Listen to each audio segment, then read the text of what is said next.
Good evening. It's end of day one of our trip Yes. on Thursday, and we had a very nice visit with Edward and Debbie And Michael. and they showed us their house and all the things and the yard, because Edward works in his house and yard all the time, remodeling it and Yeah, improving he's always it. doing and- something. So, it looks like I should have got my little internet box out. Anyway, y'all can probably tell we're tired. Yeah. But we had a very, very nice time with Edward and them. We're not sure if we're going to see them again tomorrow afternoon or not. We've got several other people that we're going to be seeing tomorrow. But hopefully we'll get to see them again. So we talked about a lot of things from times gone by. Yeah. And just different things that... I don't know, not just Mississippi, but we talked about a lot of things. Yeah. Laughed, Yeah. and ate some really good food. Michael grilled hamburgers and some brats, and they had potato salad, baked beans. Both was delicious. Those baked beans was delicious. They were Very, very good. very good. And they have 2 dogs and 3 cats, right? I don't know. One I didn't see the outside two. and one inside, and then Okay. Michael's got one. Oh, okay. We didn't get to see Michael's. Yeah.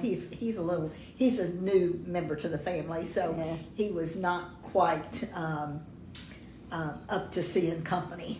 This is a very young little kitten. So Yeah. anyway, we had a good time. Braden had a good time too. Yeah, I didn't think he? you did. I think Braden enjoyed it. I sure did. Edward showed us what all he's been doing in his yard, and oh goodness, they have taken down so many trees, and they have the equipment where they can decide where they want one to fall, and I mean in a very tight space, and fell the tree exactly. Michael is super smart, Yeah. and the way they had them spaced, it reminded me of Griffin Park on North Street, Okay. back when we were teenagers with Yeah, all the tall yeah. pine Right, trees. right. Before they started building so much that they took all that down, but that's what it reminded me of. The front, between the road and their house was almost like a little forest. You know, Yeah. it was kind of hid, but they have taken out quite a few of the trees. Yeah. You can see the road now, but it's just, and he's got plants planted among the trees, and it was really nice. And Edward wasn't feeling that well today, so we didn't video because he has bad knee, and he was just really kind of under the weather a little bit Yeah. today. So that's why he didn't get on film with us. But we did get some good laughs Yeah. talking about. He told about. Should we tell this about this man that they met? You at can, yeah. Mhm. They used to do a lot of flea markets before COVID, and they would do. They would have crafts or either knives and sheaths that they sold. Was it one of those they were at, Mary? Yeah, I think it was where he met that guy. Is that what you're talking Yeah. about? So he met this guy, and it was Edward and Michael, and they asked Edward. I guess Edward introduced himself to him. As a Pinkston. Yeah, and he asked Edward, he said, "Do you know Charles Pinkston?" And Edward said, "Yeah, I do. It's my brother." And he told about years ago, I mean decades ago, wasn't that long, I don't think, after Charleston had moved here, because he said he didn't know if it was before Mark was even run over or not. So it was not long after Charleston had moved to Mississippi. Yeah, they didn't live here long. Mark got run over just right Yeah. after they. So you want to tell Well, some of it? the way I understood it, that's what I didn't understand, because he said, did this guy meet Edward in Mississippi? Yeah, it was at I mean Charles. Charles. Yeah, so No, Charles. I know. Charles was he worked at the same place Charles did, and it's one of the, I don't know, it was Aztec. I don't know if it was a machine shop or something. Okay. Between, Because Edward said that he only had Mark, but when they moved up here, Grace was already born. yeah, Grace she was born. was, but I think what he said was it might have been before Mark was run over. Okay. Now, I may be wrong, but I Okay. think that's what he said, because Okay. Grace was born Yeah, in Texas. yeah. But anyway. Well, he just said that the man had met Charles, and he was kind of this man and his family was kind of down on their luck a little bit. It was hard times. Yeah, very hard times. And Charles and Linnell was having a hard time too because they had just moved to Mississippi and just kind of getting established and job and everything. So the man's car broke down. The motor blew up. Up. His motor blew up, and so Charles said, "Well, how did he get it to his house?" Well, did he go over to his house? No, Charles towed it. The guy was late for work, and I don't know if Charles was the supervisor or what on this job, but he said, asked him why he was late for work, and he told him he was sorry that his motor blew up in his vehicle. So when they got off of work, Charles towed it, probably with whatever vehicle he had. He towed it to Charles's house. Charles towed it to his house, and I guess. I don't know if he went by and got the family or not, but the family came to Charles and Linnell's house, and they had little kids, and Linnell cooked supper for them. Big supper for them, yeah. And after supper, Charles, and I'm sure the guy helped him, worked all night long, pulled that motor, and, they used them come-alongs to pull the motor out. And they pulled the motor, and Charles redone that motor. Now, y'all may think what we're saying is not the truth, but I'm going to tell you something. It is the truth, and I know my brothers, and I know Charles, when he starts doing something, and Edward too, they don't quit till it's finished. He fixed that motor, didn't charge him a dime. Worked all night long on it. All the hooked up lights, and what he said, but what impressed him the most, because this family was having a hard time putting food on the table, was that they cooked supper for him. Charles and Linnell cooked supper. And Edward, his family. He told Edward Michael this, and so Edward just picked up the phone and called Charles and let this guy talk to Charles. And of course, Charles remembered it, but it was just one of those instances that shows you what an act of kindness was, which Charles and Edward both have always been like that. They would do anything for anybody. That's just like our daddy and mama.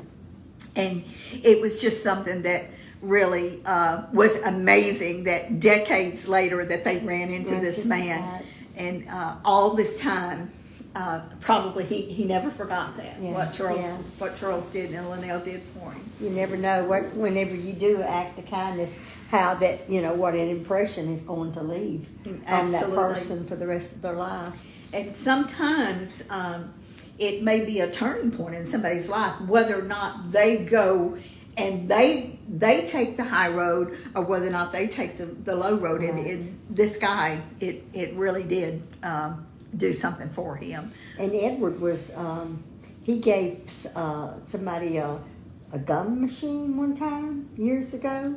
Wasn't it? A gumball machine? Yeah, that gumball machine. And then he, 25, 30 years later, he walked into the shop and that gumball machine was sitting on his desk, and he said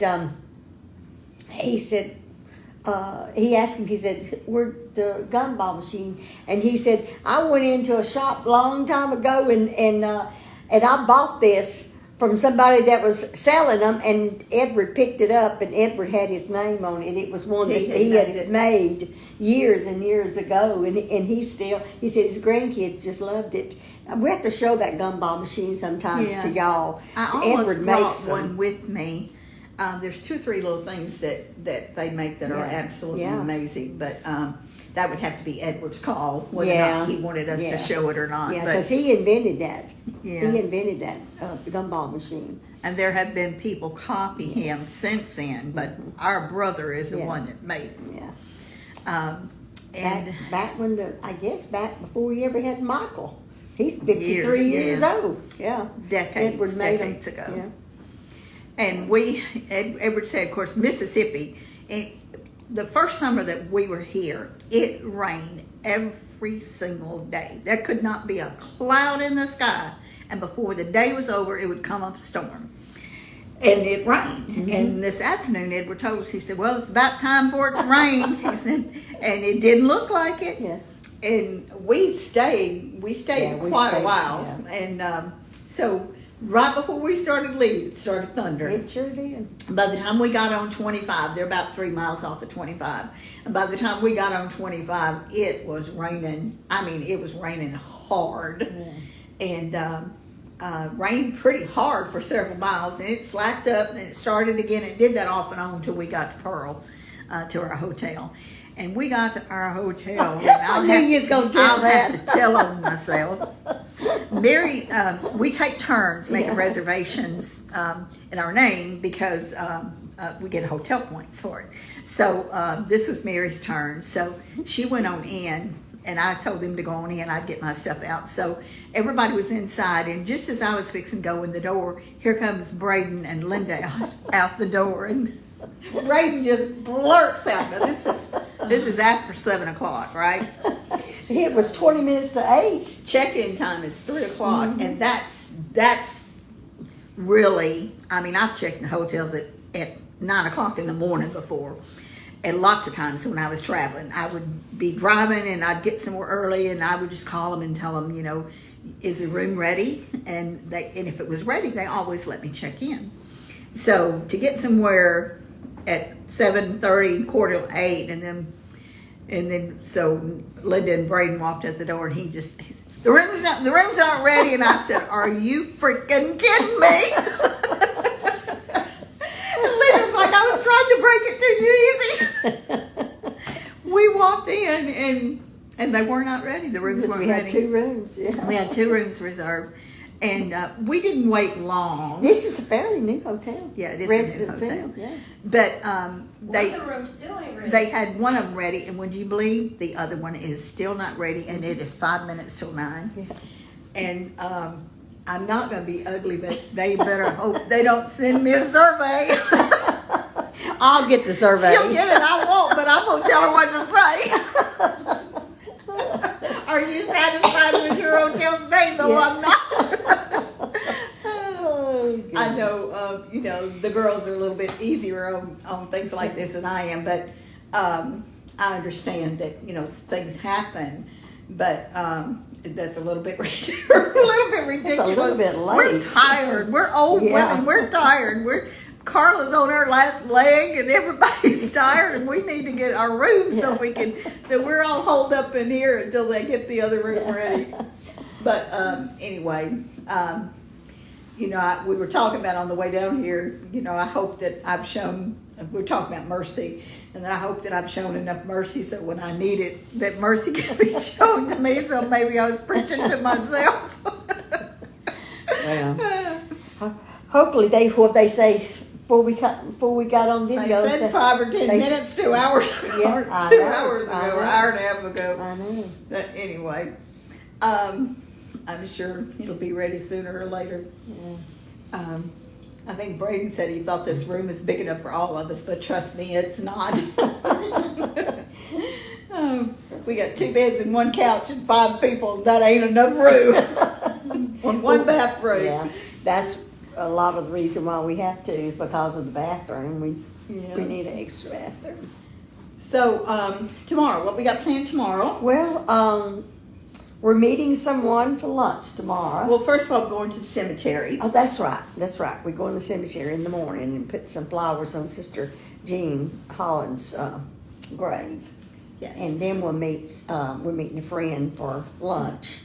And then hoping Edward will get to come back, and we're going to see Misty and her family tomorrow. That's Edward's, Debbie's daughter.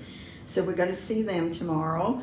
And then I guess we're playing it by ear tomorrow afternoon, tomorrow evening, depending on whether Edward can come back or not.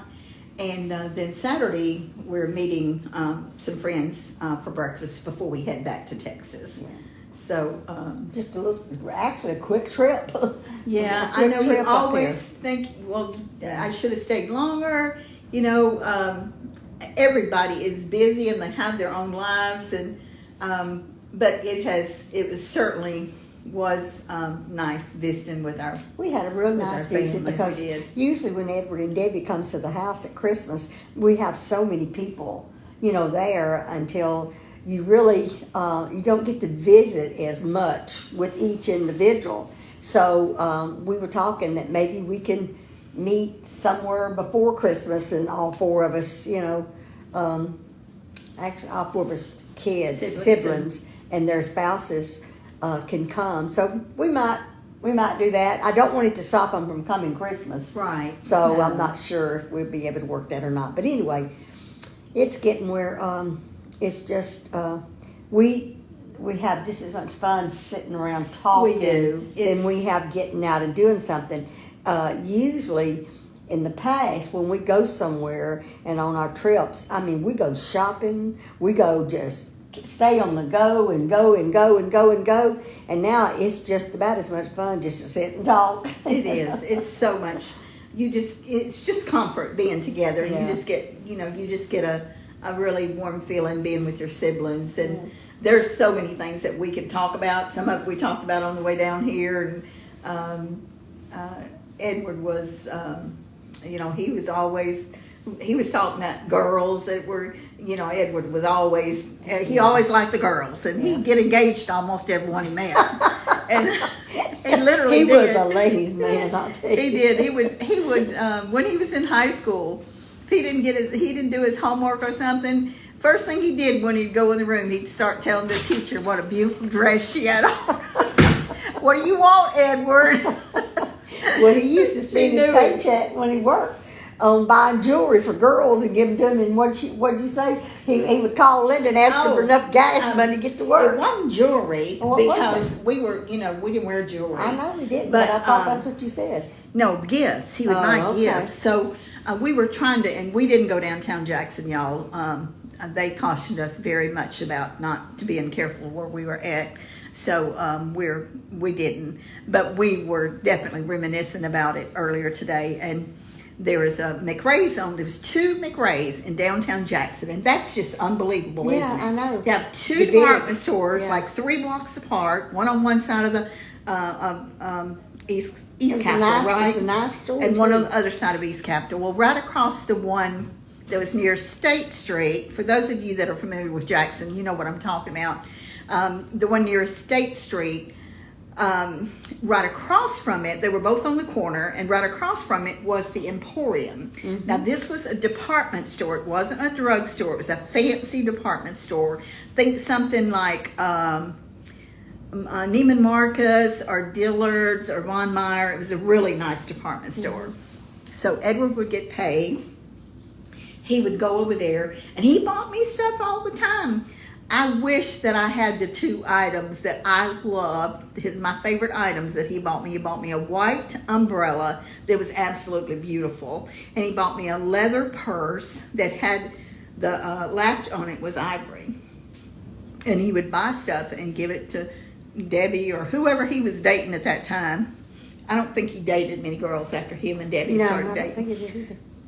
And then he wouldn't have any money. He wouldn't have any gas money to get to work, and he wouldn't have any money for lunch. So who did Edward go to for the money that he needed for the week? He came to Linda Faye, and I always gave it to him, always did. But we was talking about that this afternoon. It was funny. And you were talking about, did you say this on camera when you was talking about the place that Bobby worked part-time? No, I didn't. When I worked at Learner Shops, there was space in between jobs. Bobby was a union bricklayer, but there was a space in between jobs. So he went and got a job at, it was a kind of like a computer.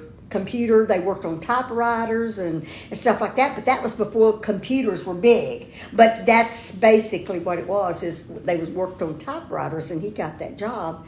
And the man there told him that, said that you are very talented and you would go far, that it would pay you to stay in this business because of what the future was headed towards computers, and he would be good at it. And of course, he didn't, because he's a union bricklayer. But it's something I didn't tell y'all this evening. I worked at Learner Shops. I always fixed his lunch, and he'd carry it to work. And I didn't go out to eat. I didn't go to a restaurant and eat. No. But when he worked at that little shop, I guess he thought because I was working so close to him, he would come down there almost every day and take me to lunch. And I'm sitting there eating lunch thinking, we're spending money. We shouldn't be spending money like this because I was very tight. I saved my paycheck so we could have a down payment on a house. And I was thinking, we're spending money when we could bring our lunch, you know. But I didn't complain, but I was the one that handled the money. I tried to be nice, and I don't think I complained about it near as much as what I was thinking. Because But that was sweet. If you yeah, wanted it to was have lunch with was you. so sweet because he wanted to take me to lunch and he wanted to do something special for me and everything. But I was counting them dollars that we were spending. Now, Mary, correct me if I'm wrong, but because Bobby was a card-carrying union member of the Brick Masons, bricklayers. I used to know the local Union. number, Union. I used to know the number, but I forgot it. He wasn't allowed because he was a card-carrying union member. Yeah. He wasn't allowed to work on other bricklaying No, jobs right. that were non-union. Right, yes. That So is that's correct. why he didn't go get another That's job correct. laying brick. That's he correct. had to do something on I the can side. tell you who he worked for, and that was H.L. Lott. And he worked for, that's the same company he worked for, and they transferred him to Houston. That's when he went to Houston and worked on a big job. He followed H.A. Lott for years with the construction. But he was a good bricklayer. Well, we're tired, like we told you, and we're fixing to find out why that room next door to us is not ready, or see if we can find out when it's going to be ready. And we hope that y'all have a good evening. And we'll be back on some tomorrow. We're not creating events because we just are flying by the seat of our pants because we don't know exactly what time. But we will do a video at the church, right? Yeah, At the cemetery. At the cemetery we will. Yes, we will. Hopefully it's not pouring down raining, and hopefully we've got a good enough signal that that we can do a live at the cemetery. This is going to be our first time on 49 South since they got the 3 lanes open. That's going to be Yeah, it's interesting, gonna be isn't nice, it? yeah. Because as long as I can remember, they always said they were going to widen the highway 49 South, and now I may be wrong, but I think they said it was open. I think they said the Well, 3 lanes were open. I hadn't heard. We'll find so- out tomorrow. Yeah. Well, we appreciate y'all tuning in because it is, I don't know what time it is at your place, but it is after 9 Central Standard Time. So I'm sure this is past some of his bedtime. So we're not going to keep y'all any longer. But we sure appreciate y'all tuning in. Thanks again. We love y'all. Love y'all. Bye-bye. Bye-bye.